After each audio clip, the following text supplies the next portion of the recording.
Shabbat Shalom. This is Barbara, and I'm serving as your host today, along with Brother Pete as your co-host. We just want to welcome all our family and friends that are here, and maybe you're listening to the YouTube channel. We want to welcome you, too. We invite everyone to go to our website, LovesJ.com. There's a lot of information there, videos, articles, everything you need to know. Well, much is there, and even historical evidence about the Creator's calendar. So today our topic is a day begins in the morning, not at sunset and not at midnight. Satan, the adversary, has altered and changed every element of created time. When a year begins, from spring to winter. When a month begins, from new moon to illogically haphazard day on a paper calendar. When a week begins, from moon phases to pagan named gods. When a day begins, from sunrise to midnight or sunset. The hours in a day, from 12 to 24. So we've already covered when a year begins, that's in the spring. When a month begins, that's new moon day. And the weeks begin by the phases of the moon. So I hope you go back and watch those videos that we've already done. Today is a day begins in the morning. We've all been told that a day begins at midnight. Notice, of course, that midnight only appears because of mechanical clocks. In the ancient times, there was no clocks, and the ancients, the writers of Scripture, could not have referred to midnight, which is an arbitrary thing set by man. They could only have been indicating a day as indicated by the heavens.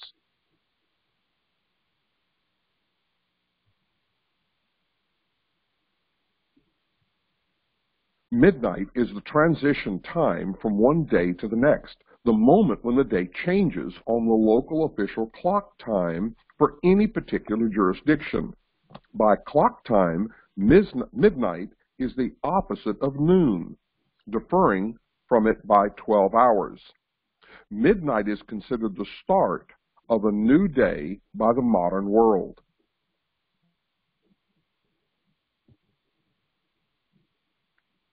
Midnight marks the beginning and ending of each day in civil time throughout the world. As the dividing point between one day and another, midnight defies easy classification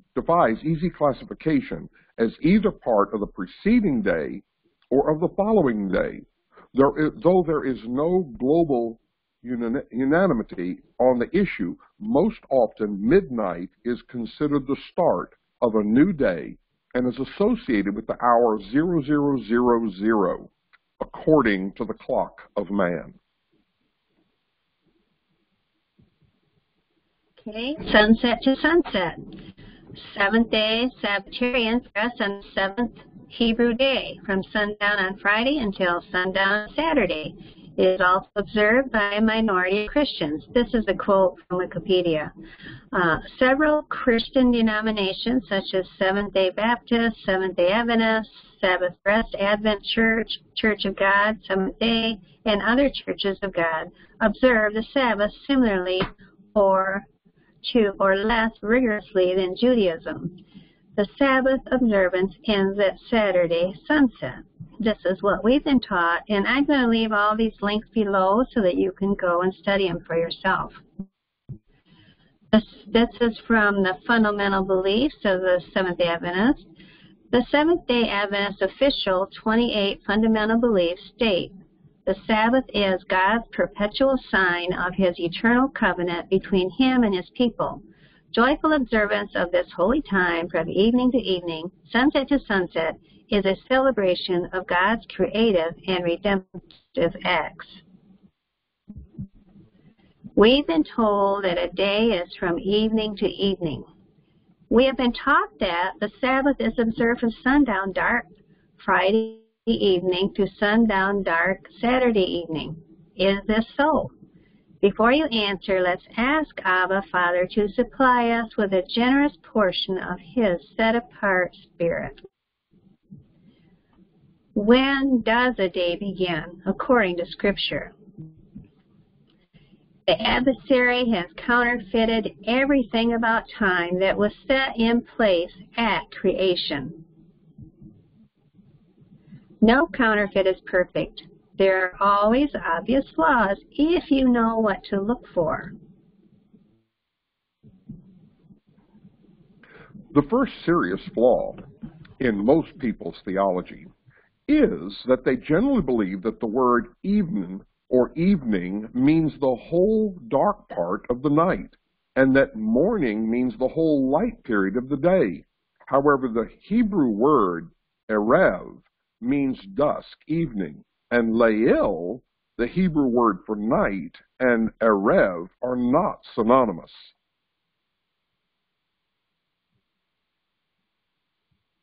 Genesis 1:5. Yahweh called the light day, and the darkness he called night. And the evening and the morning were the first day. I was taught that the word evening represents all the dark part of the cycle, and that the word morning represents all the light part of the cycle. But the underlying Hebrew defies this understanding.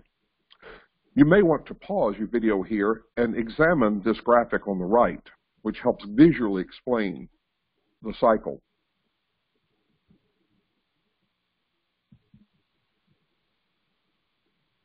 Likewise, the lit part of day is yom, the Hebrew word for day.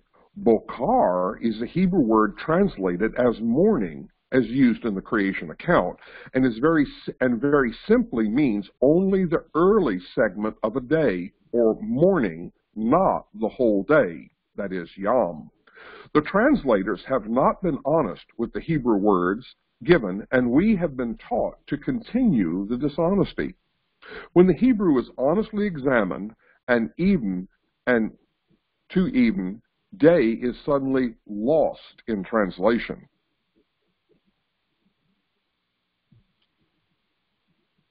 Furthermore, there is a Hebrew phrase that means sundown.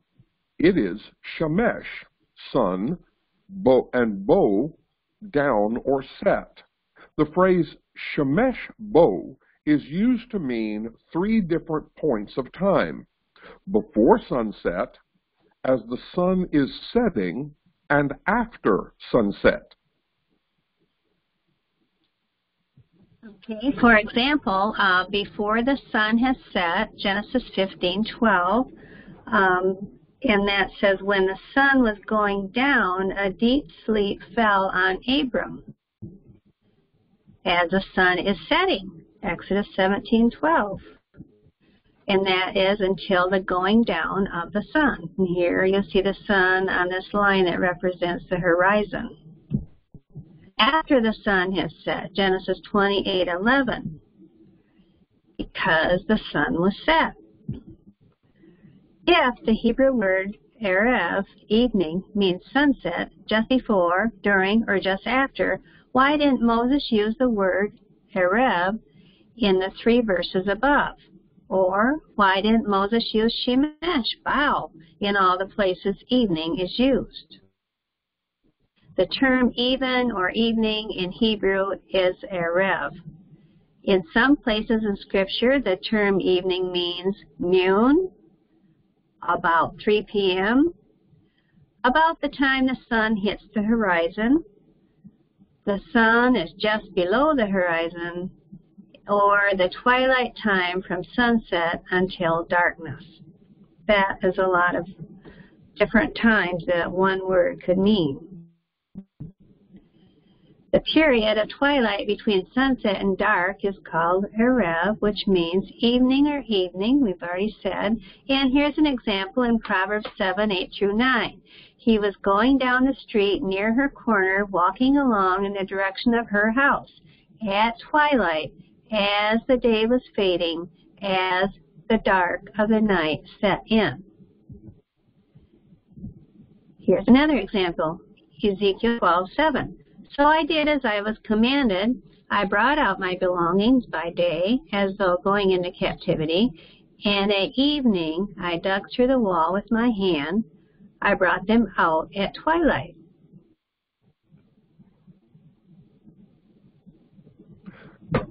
At what time did the first day of the creation week begin in Genesis 1:3?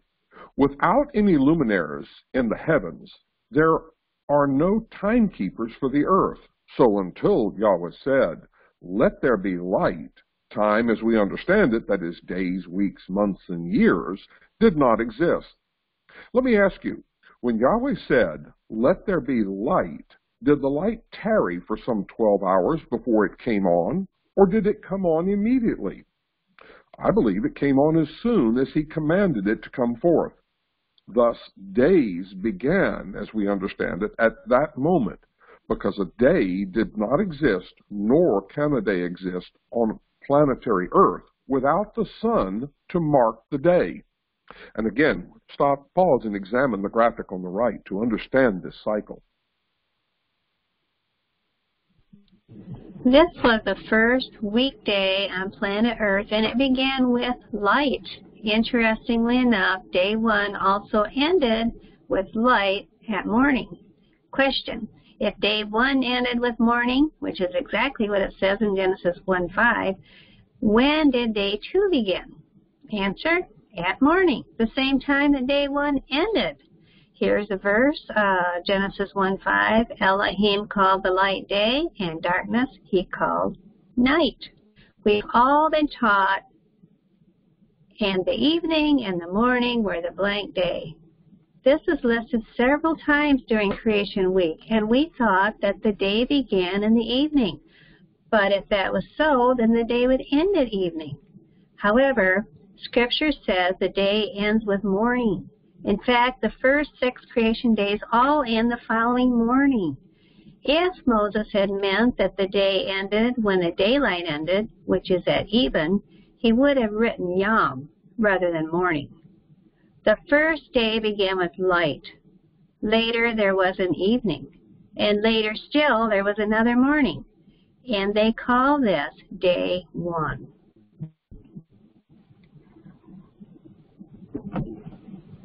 Exodus 16:22-25.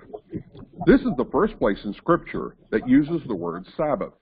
This is the last day of the first 6 days that manna fell. Yahweh states that tomorrow is the Sabbath. Israel was to prepare today, that is the 6th day or preparation day, and lay up for themselves all that remained to be kept until morning. And so they laid up until morning, that is verse 24. And it did not stink as it had all the other mornings they had tried to collect enough for 2 days. Verse 25 says, "Eat that today, for tomorrow is the Sabbath." It does not say, "Eat that this evening," or "this evening is the Sabbath." It does not say that this evening is the rest of the holy Sabbath unto Yahweh. It says tomorrow. Neither the Sabbath nor tomorrow began that evening. It began the next morning. Exodus 16:22-25. And so it was on the 6th day that they gathered twice as much bread, 2 omers for each one. And all the rulers of the congregation came and told Moshe. Then he said to them, "This is what Yahweh has said. Tomorrow is a Sabbath rest, a holy Sabbath to Yahweh. Bake what you will bake today, and boil what you will boil, and lay up for yourselves all that remains to be kept until morning." And so they laid it up until morning, as Moshe commanded, and it did not stink, nor there any worms in it. Then Moshe said, "Eat that today, for today is a Sabbath." And so Yahweh, today you will not find it in the field. Okay, and Exodus 12 is also troublesome for even-to-even proponents. This is when the death angel passed over. If the Sabbath begins at even, then the death angel went over Egypt on the Sabbath of Eve 15, the day after Passover. The act of judgment and vengeance is work, and it is not a Sabbath activity. So did the Father send the death angel over Egypt during the Sabbath hours, breaking the Sabbath himself, or did the Sabbath not begin until dawn, the morning after the death angel passed over? The remains of the Passover lamb will tell us the answer. Exodus 12, 6 through 10 tells us that Israel was to keep the lamb on Aviv 14 at even, and that's between the evenings actually, which means sometime in the afternoon. They were to put the blood on the doorpost that day, and they were to eat it that night, the night the death angel would pass over. That night was part of Aviv 14. Not to leave any of the lamb remaining until morning the next day. Did that night belong to the next day, Aviv 15, or that day, Aviv 14? Clearly, the night after the evening belonged to Aviv 14 because it is called that night, not the next night or tomorrow night. This is another witness in Torah indicating that the day begins in the morning, not in the evening. And here are those verses, Exodus 12, 6 through 10. Now you shall keep it, the lamb, until the 14th day of the same month. Then the whole assembly of the congregation of Israel shall kill it at twilight. And they shall take some of the blood and put it on the two doorposts and on the lintel of the houses where they eat. Then they shall eat the flesh on that night, roasted in fire, with unleavened bread, and with bitter herbs they shall eat it. Do not eat it raw or boiled at all with water, but roast it in fire, its head with its legs and its entrails. You shall let none of it remain until morning, and what remains of it until morning you shall burn with fire. Indeed, the daylight ends at evening or dark, but the next day does not begin until the next daylight. The evening belongs to the day that preceded it, not the following day. Numbers 28:16 and Exodus 12:6 make this clear by stating that the lamb was killed at even, and that even was part of Aviv 14, not Aviv 15. This is also stated in Exodus 12:18, Leviticus 23:5, Numbers 9:3, and Joshua 5:10.